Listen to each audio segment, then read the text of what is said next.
আমার সমস্ত অপরাধ ক্ষমা করে দাও, না হয় নিজের চোখে এসে আমার মরণ দেখে যাও।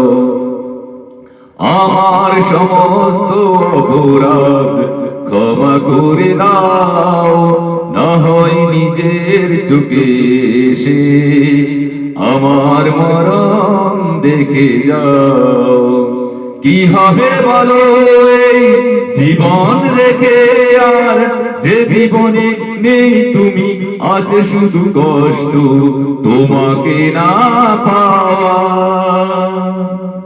আমার সমস্ত অপরাধ ক্ষমা করে দাও, না হয় নিজের চোখে এসে আমার মরণ দেখে যাও।